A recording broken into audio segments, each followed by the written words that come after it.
Ninjabread versus Spray.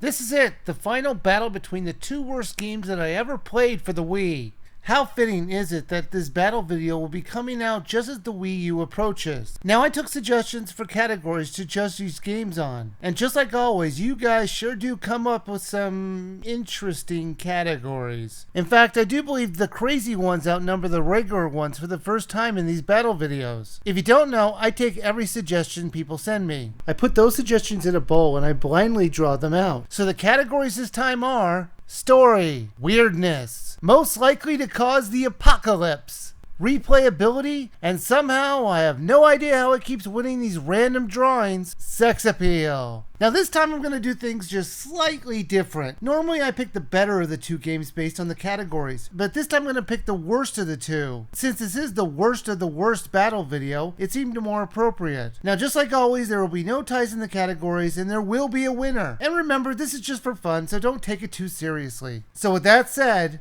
Story. Ninjabread is about a bunch of monsters taking over Candyland. Man, that must really piss off Hasbro. That's it. That's as far as the story goes. Spray, on the other hand, is about a prince named Ray who must save his kingdom from an evil queen who has returned to enslave the villagers of his kingdom. He gets a magical crown which gives him control over two spirits which give him the power of good and evil. The good spirit shoots out water while the evil one pukes on everyone. While the game does suck, at least they gave Spray more of a thought when it came to the story. So I'm going to have to say Ninjabread wins on this one by saying the story was the worst. Weirdness.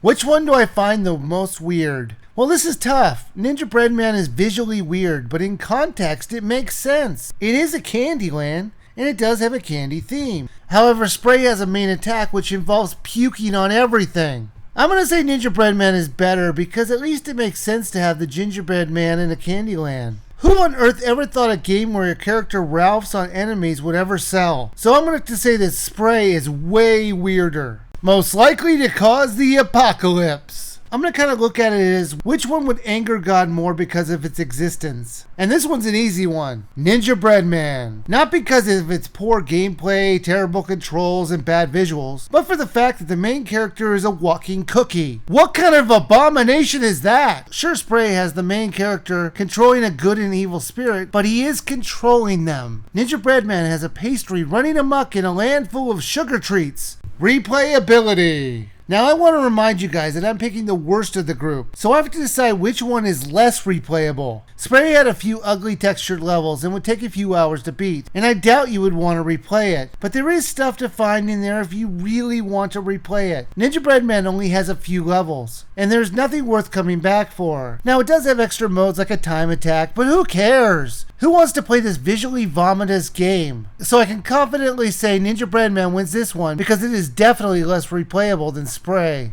Sex Appeal. Alright, we're down to everyone's favorite category, and I have no idea how to judge this one. I don't find either one of them sexy. Both of these games are horrendous to look at. I have to say that the sexiest thing in Spray is that good spirit.